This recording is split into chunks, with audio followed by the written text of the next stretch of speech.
Jurídica aquí en Latina, La Poderosa. ¿Cómo están? Qué gusto de saludarlos y de tenerlos nuevamente aquí en nuestras ondas, renovados con la nueva tecnología. Como siempre, con nuestra directora general del Programa por la Seguridad Jurídica, la notaria de Lima, la doctora Clara Carnero Ábalos, a quien por supuesto le tenemos que dar la más cordial de las bienvenidas, y nos va a presentar a uno de nuestros invitados especiales el día de hoy en nuestra programación. Doctora, ¿cómo está? Muy buenas tardes. ¿Cómo estás, Ángel? ¿Cómo están radioescuchas? Nuevamente hoy en el programa por la seguridad jurídica vamos a tratar un tema interesante del cual se habla muchas veces reiteradamente, se hacen muchas preguntas al respecto, así que vamos a verlo ahora desde el punto de vista de un abogado y de un estudiante de Derecho que además quiere ser notario, que nos acompañan hoy día, que es el doctor Leonides Mendiolaza, quien tú lo vas a presentar después, Ángel, vas a presentar su currículum, y vamos a tratar un tema que es ¿cuáles son los requisitos para ser notario? Efectivamente, es un tema muy interesante, amigas y amigos, porque muchos estamos acostumbrados, sabemos que tenemos un notario cerca a nuestra casa, a nuestra localidad, ¿no? Pero en realidad no sabemos cómo es que llegan a ser notarios, ¿no? ¿Cuáles son los requisitos? En realidad hay toda una carrera de por medio, no es fácil ser notario. Difícil, ¿no? Efectivamente, muchos creen que algo tan difícil. Efectivamente, no conocen, digamos, la característica de esta profesión tan importante y de mucha responsabilidad como es el de ser notario aquí en nuestro país. Eso ya lo vamos a saber, como lo ha anunciado nuestra directora general, a través de nuestro invitado especial del día de hoy, el doctor, tenemos aquí su nombre completo, Leonides Duilio Mendiolaza Zúñiga. Él tiene más de 12 años de abogado colegiado, más de 12 años también de experiencia notarial, y también tiene una importante experiencia registral, notarial, civil y comercial. Ha sido docente de Derecho Civil y también en Derecho Notarial Registral, es asesor jurídico también del Colegio Profesional de Notarios, ¿no? Así que en realidad una vasta experiencia en el campo notarial de nuestro invitado especial el día de hoy. ¿No? Y es más, trabaja ahora con una familia muy importante, que es la familia de los señores Rafemeyer, ¿no? Tan importantes en el Perú. Nos ha hablado también anteriormente sobre un tema muy especial que no lo dominan muchas personas, muchos abogados, lo dominan pocos, y pocos notarios también, que es el TCHN. Pero ahora vamos a hablar sobre los requisitos para ser notario. ¿Cómo estás, Leonides? Buenas tardes. Buenas tardes, doctora. Primero agradecer la invitación nuevamente a esta radio tan importante como es Latina. Agradecer a nuestro director, el señor Ángel Ruiz, y a los invitados del día de hoy, saludando a los radioescuchas y aprovechando la oportunidad para nuevamente brindar un poco de apoyo, asistencia técnica en todo lo que se pueda, y sobre todo realzar la actividad tan noble y tan importante como es la actividad notarial. Muchas gracias, Leonides. Entonces vamos a ir de plano al tema, y acá vemos que en la ley del notariado se mencionan una serie de requisitos para postular al cargo de notario. Entonces, el primer requisito es ser peruano. Coméntanos algo, Leonides. Bueno, en principio creo que deberíamos partir del punto fundamental que es el ser notario. Perfecto. ¿Qué cosa es el notario? El notario es el profesional del derecho que está premunido de facultades, atribuciones y sobre todo la representación legal del Estado para dar fe de aquellos actos o contratos celebrados ante él. Y es más, dota de instrumentalidad, es decir, le da una formalidad a esos actos y contratos de tal manera que su veracidad y su existencia no puede ser puesto en duda. Entonces, el notario cumple dentro de la función jurídica en nuestro Estado, como en muchos otros estados, una función fundamental, es decir, dar fe de los actos y contratos celebrados ante él. Partiendo de este punto, nuestra legislación, a saber lo que es la Ley de Notariado, el Decreto Legislativo 1049, habla del primer requisito, que es ser peruano de nacimiento. En este punto debemos señalar que este requisito es ineludible, por cuanto estaría restringiendo la posibilidad de postular al cargo de notario a otras personas que no hayan nacido dentro del territorio peruano, es decir, a los nacionalizados o a los naturalizados. Este requisito es números clausus, o sea, no admite prórroga en cuanto a esa circunstancia. Por lo tanto, solamente los nacidos en territorio peruano podrían ser postulantes a una vacante para ser notario. Bueno, yo quiero agregar, Leonides, efectivamente lo que has dicho en la función del notario, cuál es la función de un notario que viene en realidad de tiempos ancestrales, ¿no? Porque siempre los ciudadanos han necesitado de una tercera persona que sea la persona imparcial en un determinado acuerdo entre dos personas. ¿Qué hacemos? ¿A quién recurrimos? Tenemos que recurrir a una persona importante, a una persona que sea creíble entre nosotros, para que esa persona es la que dé fe de que efectivamente este es el acuerdo que entre nosotros tomamos, ¿no? Y antes se realizaba así, se hacía de esa manera, hasta que después nació la función del notario como tal. Pasaron muchos años, pero en realidad es algo que viene desde tiempos ancestrales.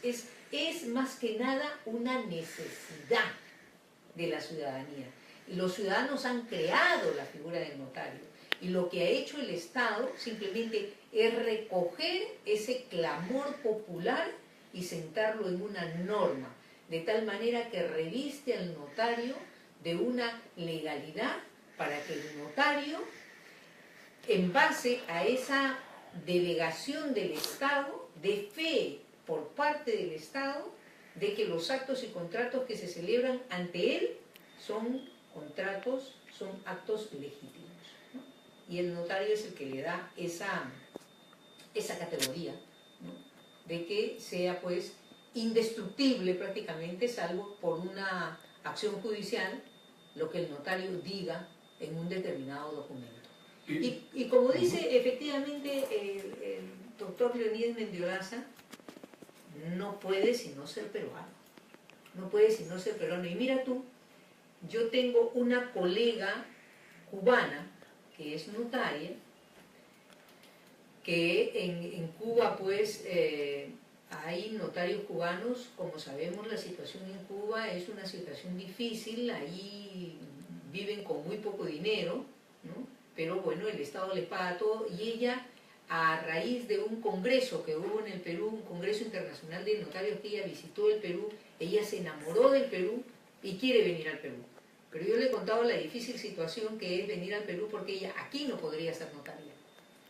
Aquí no podría ser notaria, y no podría ser notaria justamente por este artículo, porque tienes que ser necesariamente peruano de nacimiento. Ella podría venir aquí y desempeñar una función dentro de una notaría, por ejemplo, ¿no? Y sería estupendo, porque además tendría el olfato del notario, porque el notario tiene un olfato. El notario percibe aquello que puede causar una controversia a futuro, ¿no? Entonces, de tal manera que efectivamente este artículo pues es un artículo que impide a cualquier persona que no haya nacido en el Perú ser notario, ni siquiera puede ser nacionalizado. Perdón, y ni siquiera por haber no nacido, pero sí haberse criado en el Perú. Nada. Y haber estudiado en una universidad peruana. No hay posibilidad. Tiene que tener la nacionalidad peruana.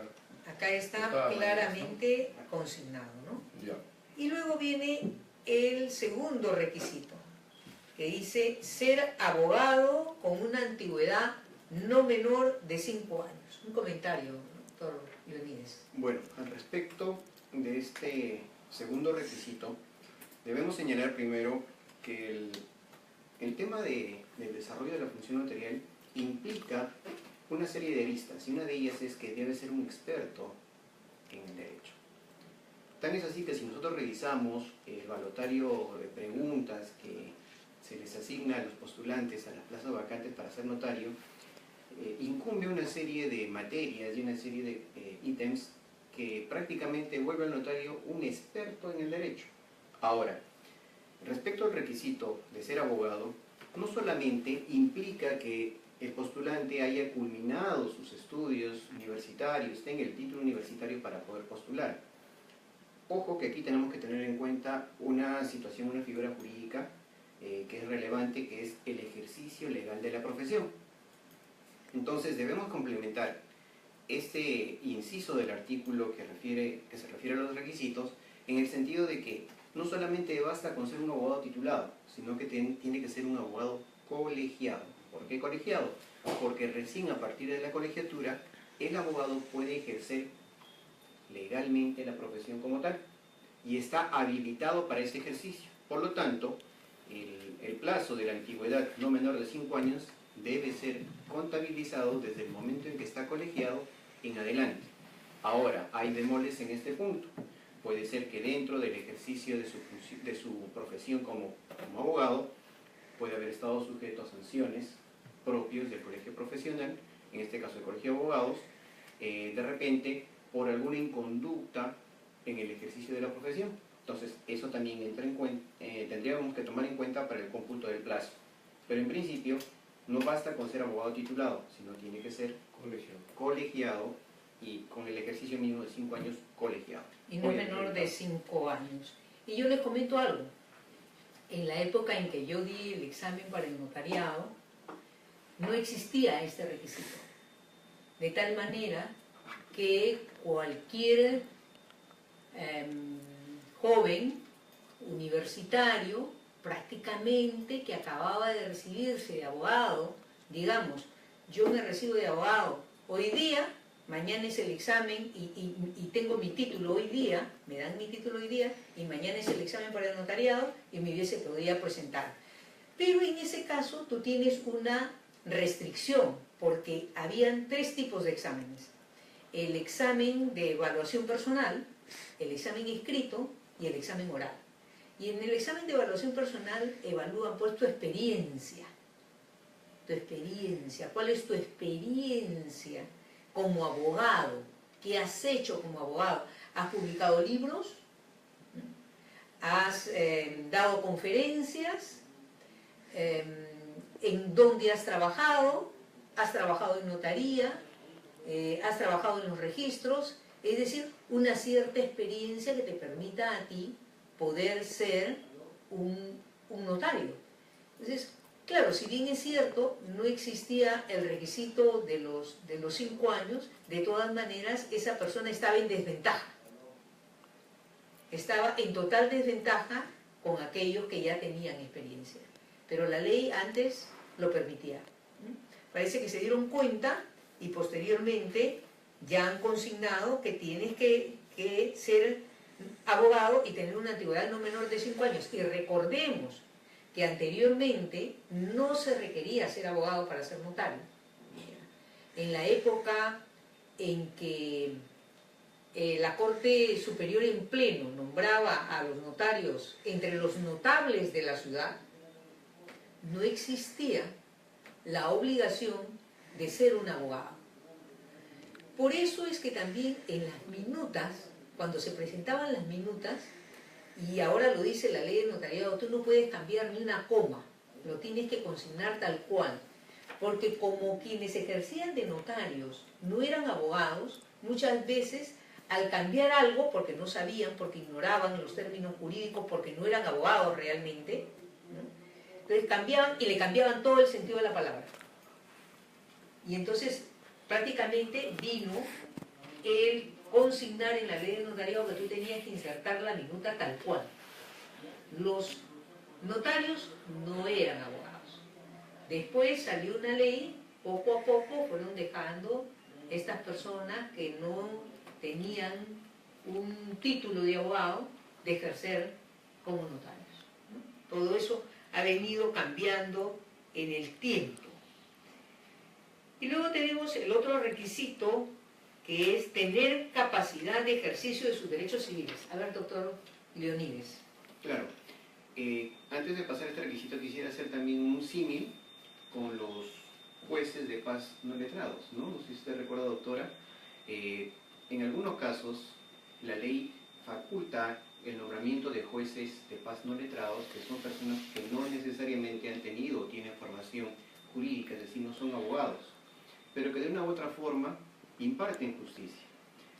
Obviamente el notario en este caso no imparte justicia, pero da fe de los actos y contratos que antes se celebra, y por eso que, siguiendo esa tradición antigua de que se escogía a los notarios entre los notables, entre las personas honorables y en quienes confiaban la gente de la localidad o de la ciudad donde se escogía esos notarios, justamente no se tomaba en cuenta este requisito de ser abogado, porque se entendía de que el notario era la persona ante el cual cualquiera de los ciudadanos podía recurrir, no solamente para que dé fe, sino que en algunos casos inclusive servía para resolver algunos pleitos o conflictos. Entonces, justamente la figura del notario, según nuestra tradición jurídica peruana, obedece a un tema de confianza y honorabilidad depositada en esta persona, y que cualquiera que podía recurrir ante él tenía la certeza de que esta persona podía, con su palabra empeñada, dar la protección jurídica a esos actos o contratos. Ahora, con respecto a este tercer requisito de tener capacidad de ejercicio de sus derechos civiles, hay que separar en dos puntos. La capacidad de ejercicio. ¿Qué es la capacidad de ejercicio? Dentro de nuestro ordenamiento jurídico encontramos la capacidad de ejercicio de las personas en el Código Civil, que establece que las personas tienen capacidad o no tienen capacidad, lo que llamamos en derecho la capacidad absoluta o la capacidad relativa. Para el presente caso nos interesa, y tenemos que tener claro, que solamente pueden ser postulantes a una vacante para el cargo de notario aquellas personas que tienen la capacidad absoluta, es decir, pueden ejercer sus derechos y sus deberes por sí mismos, ¿correcto? Al segundo punto, dice, tener capacidad de ejercicio de sus derechos civiles. ¿Qué cosas son los derechos civiles? Los derechos civiles son todos aquellos derechos reconocidos por ley a los ciudadanos. Es decir, diferenciamos de los derechos naturales y de los derechos humanos. Quedan los derechos civiles, por ejemplo, el derecho a elegir, a ser elegido, a participar en elecciones ciudadanas, a participar en concursos. Esos derechos civiles tienen que estar plenamente reconocidos al postulante y no pueden estar restringidos por ninguna sentencia o resolución judicial que lo inhabilite. A eso se refiere esto de tener capacidad de ejercicio en sus derechos civiles. Sí, y yo quiero agregar también el hecho, lo que has comentado sobre la confianza y la honorabilidad que efectivamente está diciendo Leonides, agregando que no solamente éramos los notarios que, bueno, los que fueron en alguna época notarios sin necesidad de ser abogados, sino que los jueces de paz también han sido nombrados sin ser abogados, pero que se requiere la honorabilidad y la confianza, ¿no? Con el tiempo, y que eran escogidos, como les reitero, entre los notables de la ciudad. Pero con el tiempo lo que se ha hecho es democratizar el sistema. Democratizar el sistema para que cualquiera, no solamente los notables de la ciudad, sino cualquiera que cumpla con unos determinados requisitos y pase unos exámenes que efectivamente son exámenes rigurosos, puedan acceder a la función notarial. Inclusive ahora hay hasta exámenes psicológicos. En mi época no los hubieron.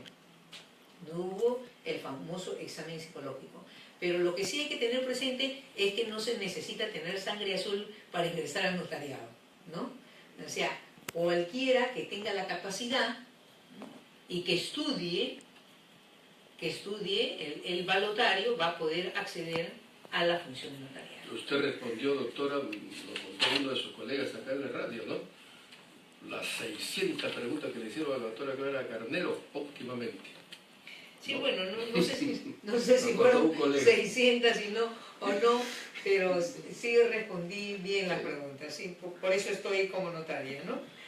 Bien, y tenemos el requisito de conducirse y orientar su conducta personal, profesional, hacia los principios y deberes éticos de respeto, probidad, veracidad, transparencia, honestidad, responsabilidad, autenticidad y respeto a las personas y al ordenamiento jurídico. A ver, doctor Leonides. Bueno, consideramos que este requisito justamente retrotrae aquellos valores, aquellos principios que englobaban lo que acaba de decir la doctora Clara de los honorables de la ciudad. justamente las personas honorables, las personas destacadas, reconocidas, se distinguían por cultivar este tipo de principios y valores. Desafortunadamente, con el paso del tiempo, creo que la palabra empeñada, que antes valía mucho, a nuestro tiempo se ha devalorado, ha perdido importancia, ha perdido fuerza. Recordemos, inclusive cuando vemos películas de época, ¿no? Cuando dos personas decían, yo te prometo cumplir esto o hacer esto, me encargo de tu familia, tu muerte, bastaba la palabra empeñada para que sea y tenga fuerza de ley entre las partes, inclusive frente a terceros. Con el paso del tiempo, como vuelvo a repetir, esto se ha perdido. Pero no se ha perdido para siempre, sino que justamente, como bien ha dicho la doctora Clara, se está tratando de retomar, se está tratando de concretizar y se está tratando de institucionalizar a través de la figura del notario. Entonces considero que este artículo justamente reúne este tema fundamental, que no es otra cosa más que verificar que la conducta del postulante a la vacante de notario cumpla con estos valores éticos y morales, no solamente como persona, sino como profesional. Entonces aquí tenemos que ver dos puntos. Uno, como persona, de repente verificar conductas en anteriores puestos de trabajo, de repente cuando presenta su currículum, al momento de postular, verificar y si ha tenido alguna amonestación al respecto, o de repente algún tipo de problema con terceras personas, ¿no? Ahora, con respecto al ámbito profesional, es fácil de verificar, tiene un récord de sanciones o amonestaciones que haya podido tener en el colegio profesional al cual pertenece, en este caso el colegio de abogados al cual pertenece. Pero no nos quedemos ahí. Estos valores, tarde o temprano, siempre se reflejan en el quehacer y en las labores diarias como profesional y como persona que desarrolla este postulante. Y es muy sabido que el ámbito notarial, básicamente los postulantes se conocen entre ellos. Inclusive es sabido que quienes postulan ya son personas que lo hacen repetidas veces y muchos conocen su trayectoria como profesionales y como personas. Entonces, considero que este requisito sí es muy valorable, es muy importante verificarlo porque lo que se trata de evitar es que el notario entre a aprovecharse de este cargo para usar su función en beneficio propio o en beneficio de terceros y soslayar el ordenamiento jurídico y sobre todo la seguridad jurídica que debe representar la función notaria. Efectivamente, efectivamente. Poco importaría, parece que hay alguna pregunta. Bueno, disculpen, sí, claro, los invitados, bueno, nuestro radio escucha, ya estamos 4:25, si podemos, creo, con su permiso, doctora, sí, claro que sí, recoger algunas preguntas de nuestros radio escuchas. ¿Cómo están? Muy buenas tardes.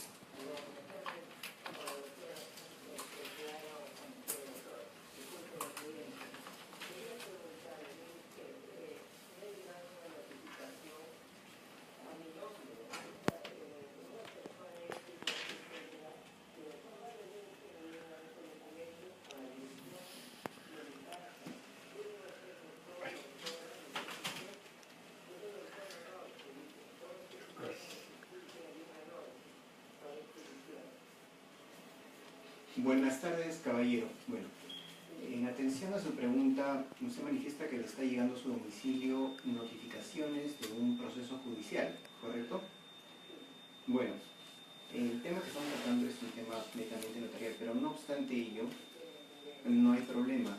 Cuando una persona recibe notificaciones de procesos judiciales que no le competen o que no es de repente titular o parte procesal, lo que debería hacer es usted presentarse al juzgado y con un escrito formular la devolución de la notificación indicando que el domicilio al cual ha sido notificado no corresponde o al demandante o al demandado.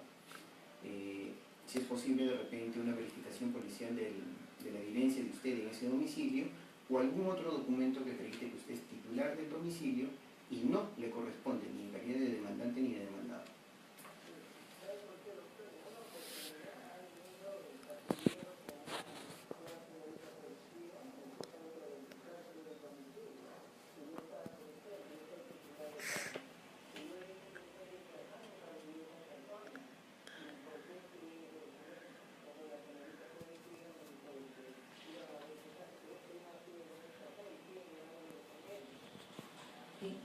Bueno, el tema es que probablemente al demandante le han dado esa dirección, entonces no le queda más remedio que seguir notificando a esa dirección porque no tienen otra, ¿no es cierto? Y lo que no hacen es tratar de investigar de alguna manera que puede existir un domicilio en RENIEC, de repente inclusive podrían haber ingresado a RENIEC y tampoco existe ese domicilio, o haberlo notificado y no responde, de repente la persona se fue de viaje. Pero el hecho es que usted de todas maneras muestre interés y responda de que efectivamente ese domicilio no le corresponde a quien dice ser, sino que le corresponde a usted.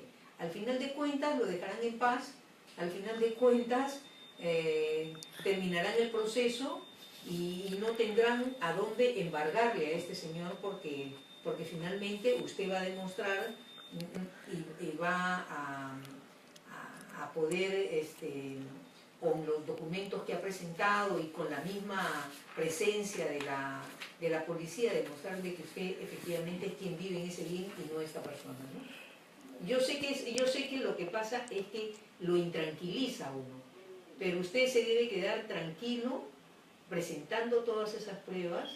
Yo sé que para usted es algo, lo fastidia, lo perturba en su vida diaria, pero lamentablemente los procedimientos son de esta forma. Al juzgado donde le ha llegado esa notificación. Muy bien. Muchas gracias. ¿Qué ocurre? Ya, señores, encantado. Hubiese querido ser abogado para defenderlo, pero lamentablemente soy notario. Claro, gracias doctores Carnero y Mendiolaza también. Estamos con los micrófonos abiertos del 441-4512 y el 422-8810 para aprovechar la presencia aquí de nuestro invitado especial y de la doctora Carnero, que están enfocando este tema tan interesante, el rol de los notarios. Bueno, ya me perdí, con la llamada me perdí, pero en fin, acá está... Doctora, yo quería hacerle una pregunta, no, para el conocimiento de nuestros radioescuchas. ¿Cómo es la rutina de un notario? ¿No? Porque normalmente también, y la estructura orgánica de un oficio notarial. Muchos radioescuchas no tienen un contacto directo muchas veces con los notarios, como todos sabemos, ¿no? No siempre tienen contacto personal, ¿no? Van a la oficina, al oficio notarial, les atiende una chica ahí y le dicen ya, sí, regrese tal vez para recoger y nada más quedó ahí. A ver. Pero tengo entendido, hasta donde yo ya me he enterado, que hay todo un engranaje, digamos, orgánico en un oficio notarial, ¿no? Hay abogados, y cuando ya usted firma, doctora, como notaria ya han pasado por varias manos, ¿no? Bastante complicado, dado pues de que la responsabilidad enorme que tiene usted para firmar. Ya. Mira, no sé si hay otra pregunta. Sí, parece que tenemos otra preguntita. ¿Cómo están? Muy buenas tardes.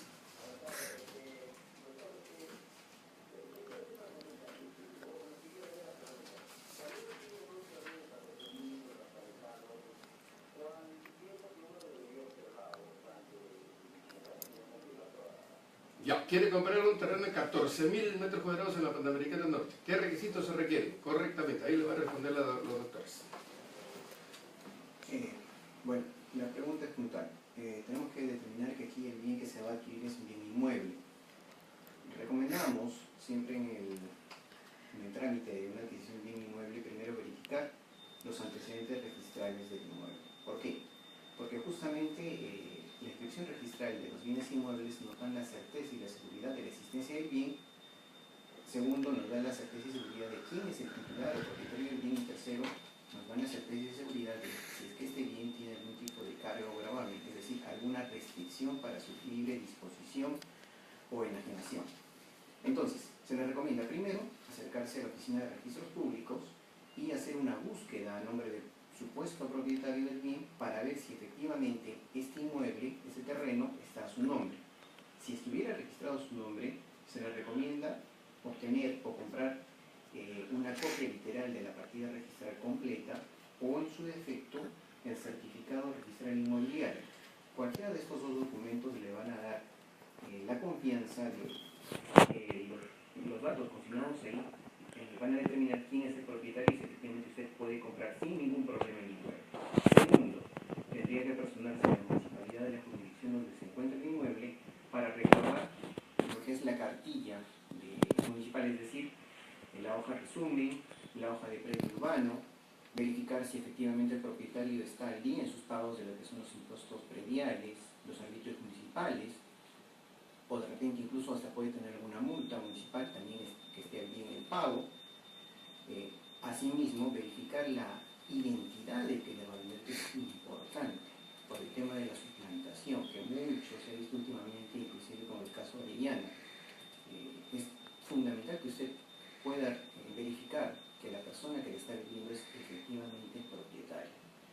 Se han visto casos que hermanos gemelos, primos o hermanos comunes se han hecho pasar por sus hermanos para hacer la venta de inmuebles y al final todo resultó en un fraude. Asimismo, se le sugiere hacer la venta de manera formal, es decir, concurrir a la notaría de la jurisdicción provincial en donde se encuentra el inmueble. En este caso es Hispanoamericana Norte y está dentro de la provincia de Lima. Usted puede concurrir a formalizar la transferencia del inmueble ante cualquier notario dentro de la provincia de Lima. ¿Ok?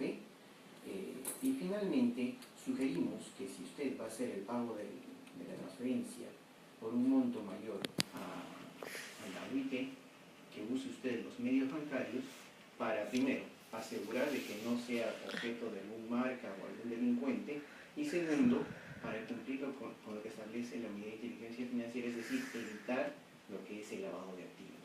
Esas son las recomendaciones que le haríamos para que usted pueda realizar la transferencia de la propiedad de manera correcta y segura. Muchas gracias, doctor, por su respuesta. A nuestro radio escucha, el 441-4512 y el 422-8810, fondos abiertos para que ustedes, amigas y amigos, puedan preguntar acá a nuestro invitado especial, también a la doctora Cartero, algún tema notarial. Sí, Sí, doctora. yo voy a agregar algo. Voy a agregar que también, además de cumplir con el tema del lavado de activos, se cumple con las leyes tributarias, ¿no? Ahora las leyes tributarias te exigen cada vez más que tengas un medio de pago, ¿no? Y el medio de pago es importante también para hacerlo valer ante terceros. Oye, ¿cómo se pagó? Lo primero que están buscando los abogados es dónde está el medio de pago, ¿no? Si bien la ley en este momento no te lo exige necesariamente que tú tengas que tener un medio de pago, es mejor acreditar cualquier compra con el medio de pago, ya sea con el cheque, con el depósito bancario, con la transferencia, etcétera, ¿no? Y ahora, lo que les quiero comentar también es que, si bien es cierto, antes podían existir las suplantaciones de las personas, cada vez esto se convierte en algo más difícil. Se le están cerrando los caminos a los delincuentes que utilizaban este método de suplantación a través del lector biométrico, que ya lo tienen casi todas las provincias en el Perú, no todas en este momento, pero casi todas las provincias y departamentos del Perú. Hay unos alejados que todavía no cuentan con este sistema, pero en Lima, todos los notarios de Lima tenemos lector biométrico. ¿Qué había sucedido cuando nosotros teníamos, y ya lo he dicho creo en la reunión anterior, cuando nosotros ya hemos tenido el lector biométrico? Lo que sucedió fue que los delincuentes utilizaban los partes, haciendo como que el parte venía de la notaría de la doctora Cira Landázuri, supongamos. Tenía el parte de la notaría de la doctora Cira Landázuri, la doctora no había emitido ese parte, lo presentaban en registros como si el parte lo hubiese salido de su oficio notarial. Y como los registradores pues no tienen, digamos, grabado un chip en su cerebro de cuál es la autenticidad, no tienen una máquina para pasarla y decir, sí, esta firma es auténtica, la ven parecida y la pasan. Inscriben una compra-venta de una propiedad con un documento que es totalmente falso. ¿Cómo se cerró eso?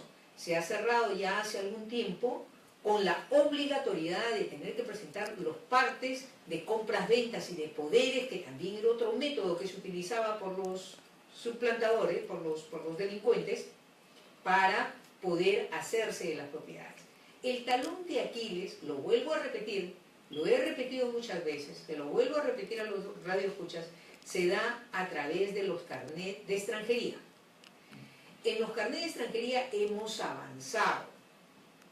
avanzado porque ahora nosotros podemos ingresar a Migraciones y podemos saber que el señor Urs Collis Kahn es un ciudadano alemán. Y tenemos la foto, tenemos la firma y tenemos la huella. Pero la huella ni siquiera se nota bien, es una huella que tú la percibas de una manera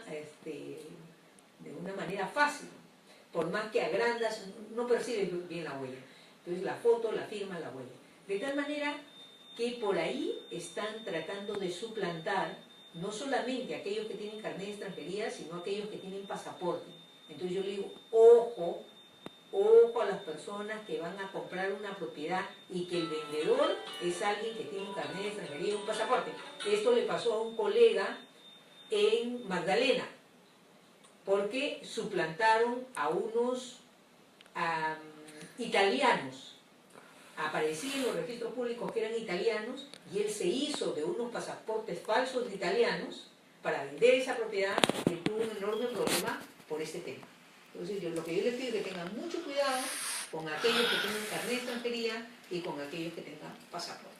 Sí, mucho cuidado también con llevar, como dice la doctora Carnero, medio de pagos en efectivo. Ya tenemos una infausta o trágica experiencia en una notaría, ¿no? Ahí, exactamente. Donde claro, inclusive por llevar en efectivo un asalto con muertos inclusive.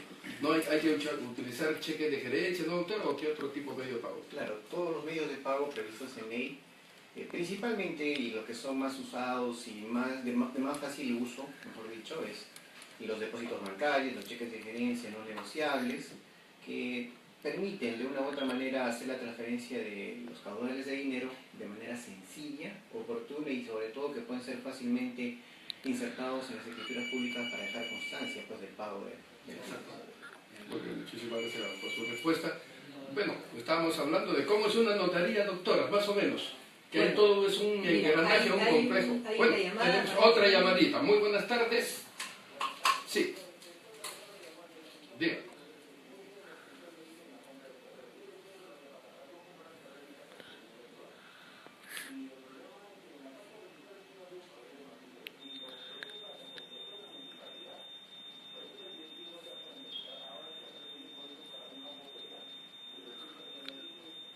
Les han denegado.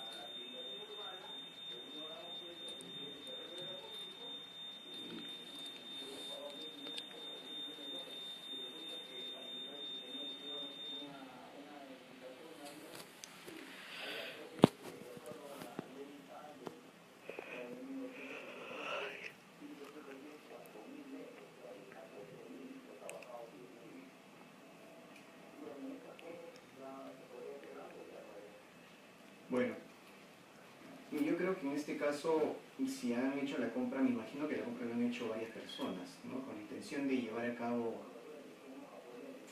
Ya, ¿los compradores cuántos eran?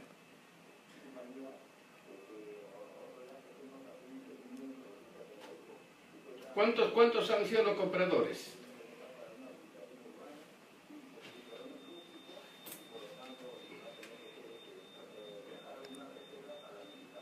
Señor, ¿cuántos han sido los que han comprado? ¿Cuántas personas son los que...? 1000 socios, ya. Claro. ¿Contrataron a un abogado?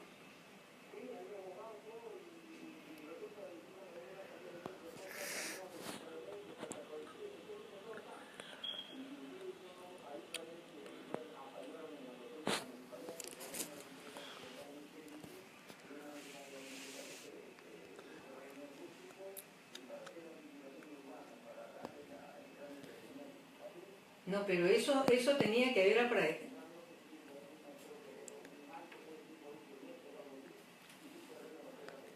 No, pero a ver, el terreno cuando es rústico aparece no solamente en los documentos municipales, sino también aparece en los documentos registrales. Ahí aparece que el terreno es rústico, o sea que imposible que ustedes puedan haber sido engañados, porque se lee claramente de los documentos. Claro, por supuesto, en los registros, si usted revisa bien, revise esos documentos que usted tiene, ahí va a aparecer desde el principio, inicialmente, que el terreno era un terreno rústico, de tal...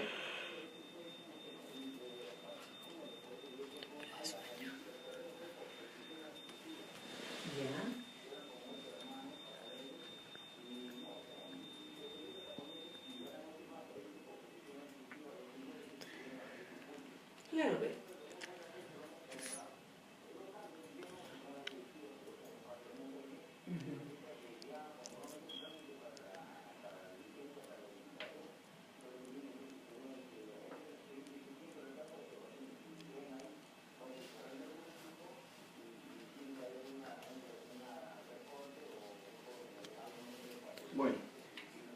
Caballero, sugerimos una cosa. Claro. Primero traten de ver el tema de cambio de uso, de la zonificación, primero, para luego recién proceder a hacer lo que es la habilitación urbana en cuanto al campo ferial que ustedes pretenden hacer. Primero traten de ver el tema del cambio de uso. Bueno. Claro, pero de todas maneras traten primero de hacer lo que es el cambio de uso en la misma municipalidad y luego de ello ya van por el tema de lo que es la independización del campo ferial que ustedes pretenden hacer o la habilitación urbana que ustedes pretenden hacer. Primero hagan el cambio de uso. Doctor, su teléfono, por si acaso quieran ampliar la consulta personal, no creo que no, esto estaría de más. Bueno, Anote el teléfono del doctor Mendiolaza, Leonides Mendiolaza, para que después le puedan consultar ya más personalmente, ¿ya? Porque aquí no tenemos todo el tiempo para eso. A ver, el número, por favor, doctor. es 993 993 20 30 54. 54 993 20 30 54, ¿ya? Por favor, ya. Se llama el doctor Leonides con E, no A, Leonides Mendiolaza, ¿ya? Él es especialista en estos temas. Ya, muchísimas gracias. Continuamos con la programación. Doctora Clara Carpio. Yo le había preguntado más o menos cómo es un oficio notarial, doctora, pero por dentro. Porque Ya, por fuera acá, lo conocemos todos. El doctor Leonides Mendiolaza te va a contestar porque él sabe perfectamente cómo es un oficio notarial. Muy bien. Bueno, tenemos que hacer la salvedad de que efectivamente la función notarial es una función personal, indelegable, autónoma e imparcial que debe ejercer el notario público. Pero la propia ley del notariado faculta a que el notario pueda tener bajo su mando personas dependientes que puedan ayudar y coadyuvar al ejercicio y al cumplimiento de su función notarial. Entonces, ¿cómo se desarrolla la función dentro de la notaría? Entendamos que físicamente el notario no puede realizar todas las funciones administrativas dentro de la notaría porque sería imposible.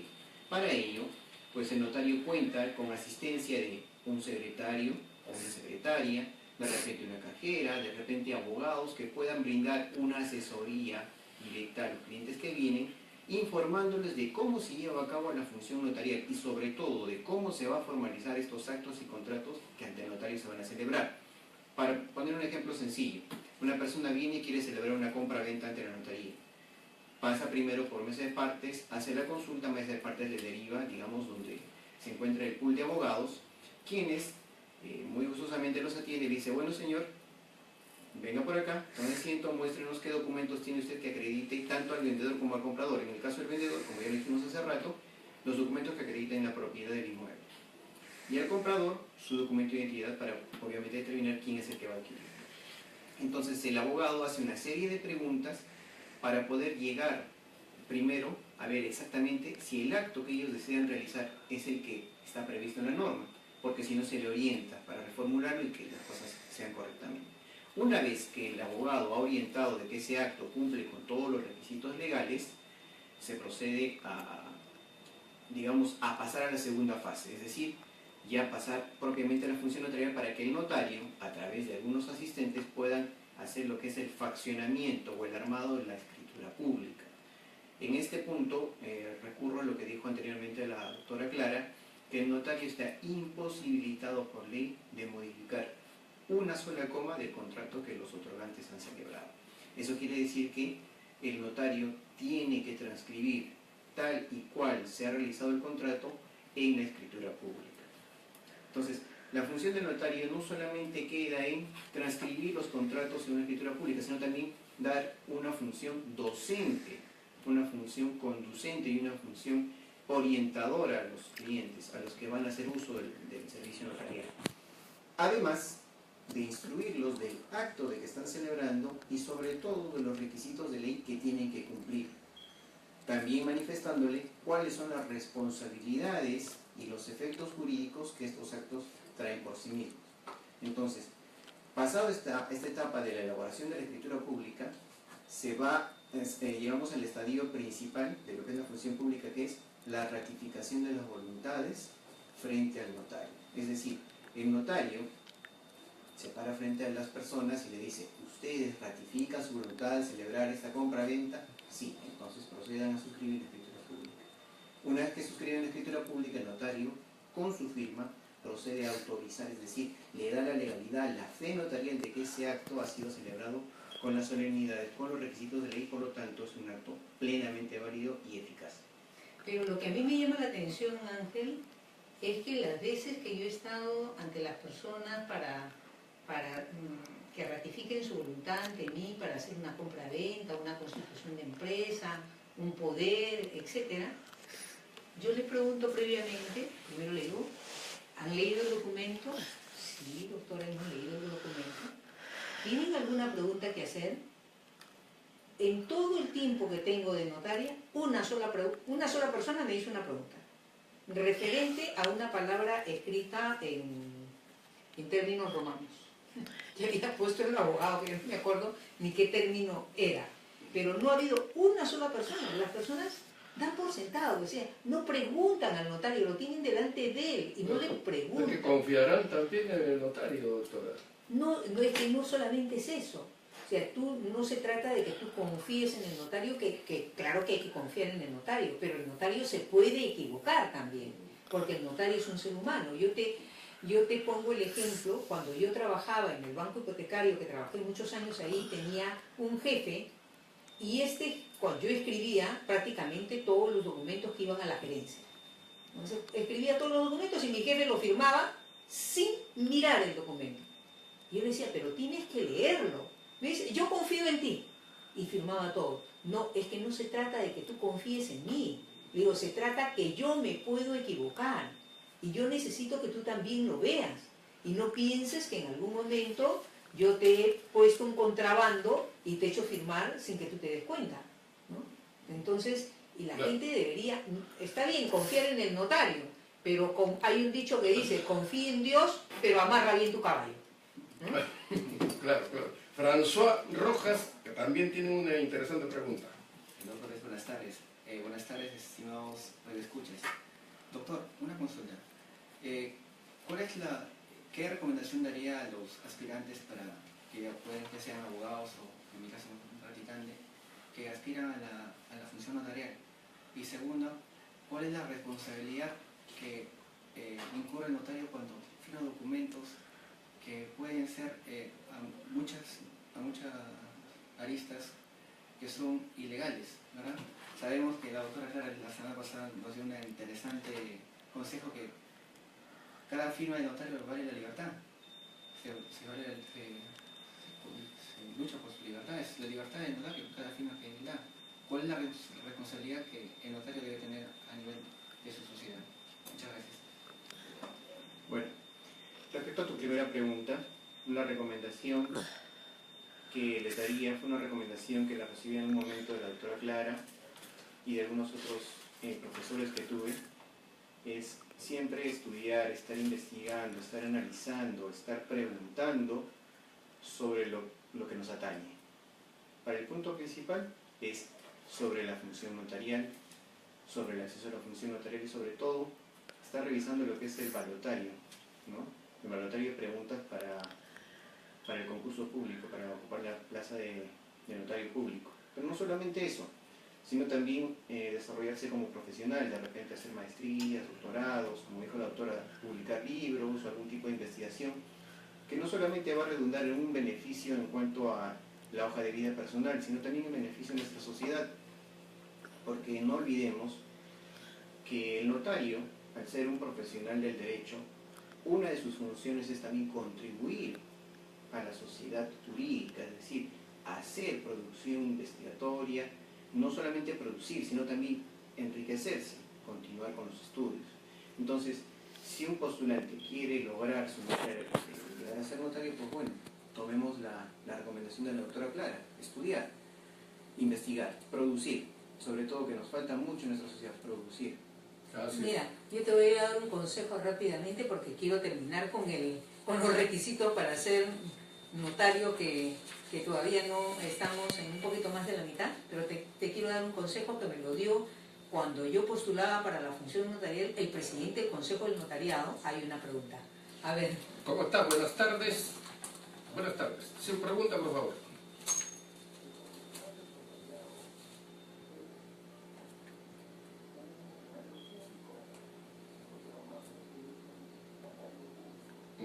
Muchas gracias por su pregunta. Muy interesante.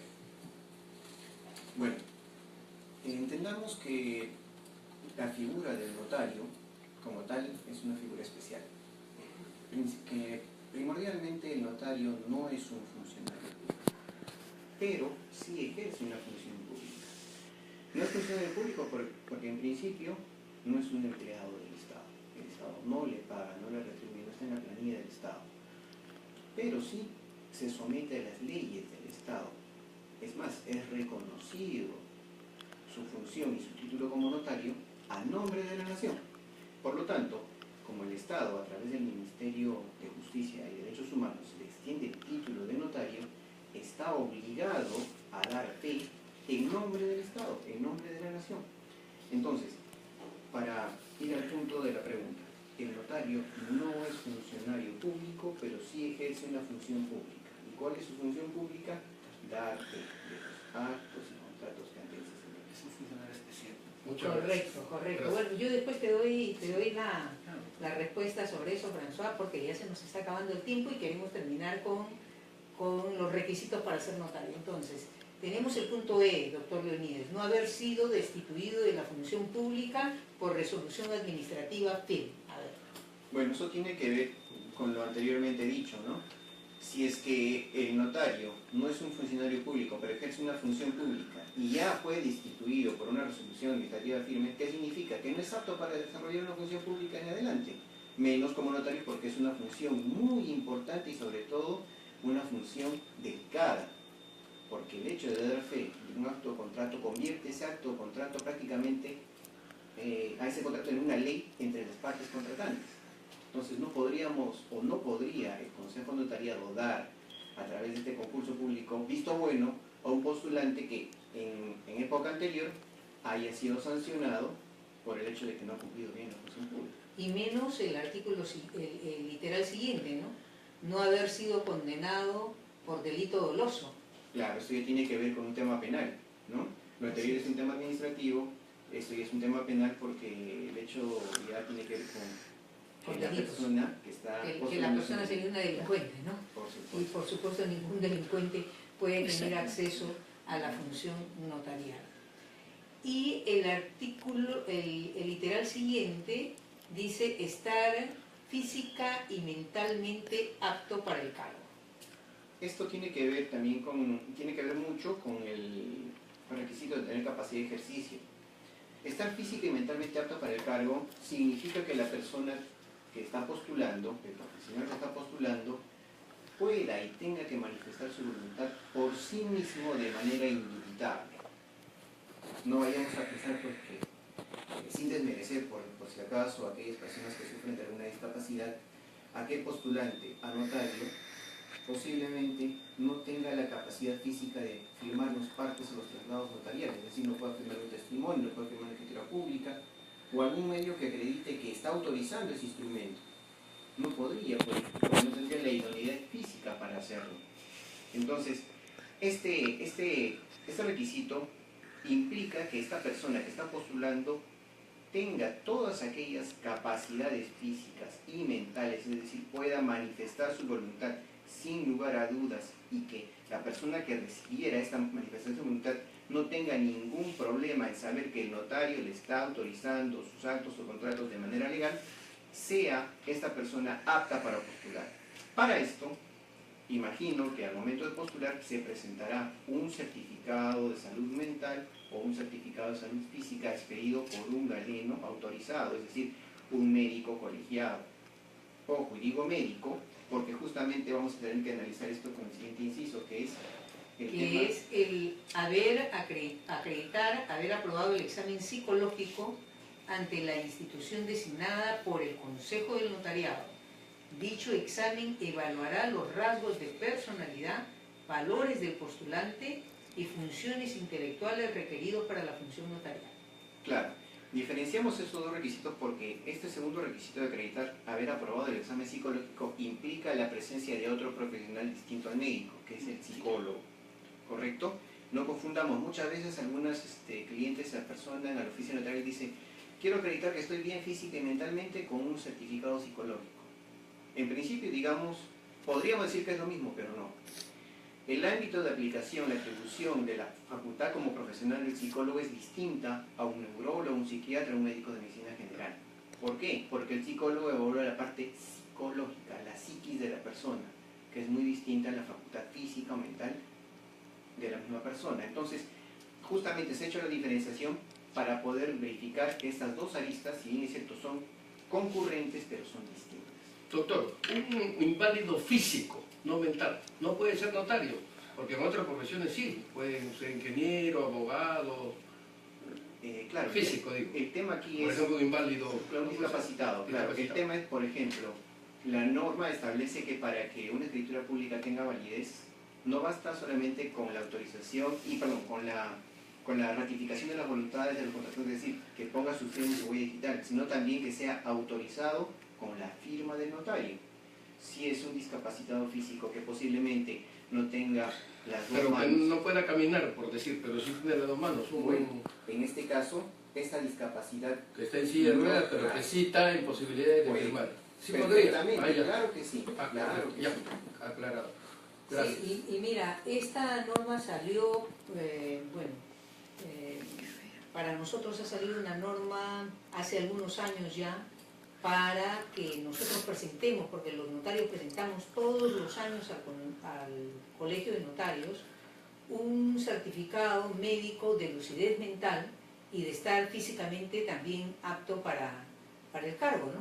O sea, presentamos dos tipos de certificado, de tal manera que nosotros estamos evaluados todo el tiempo. Muy bien. Nos ganó el tiempo, Nos ganó el tiempo, gracias. como siempre. Doctores, nuestro invitado especial el día de hoy, el doctor Leonides Diulio Mendiolaza Zúñiga. Muchas gracias, doctor, por su ilustrada exposición. Quisiera hacer una pequeña fe de ratas. Al inicio usted muy gentilmente presentó mi currículum y quisiera aclarar que soy asesor del Colegio Médico Veterinario del Perú, no del Colegio de Notarios. Qué bien. Bueno, casi es lo mismo, doctor. Y mi mejor consejo, muchísimas gracias, doctora Cardero, para nuestro Benjamín, que gracias. Próximo notario, pórtate bien, y si te portas mal, pasa la voz. Bueno, gracias a todos, gracias Radio Escucha. Nos vemos el próximo sábado a la misma hora. Muchas gracias. Gracias.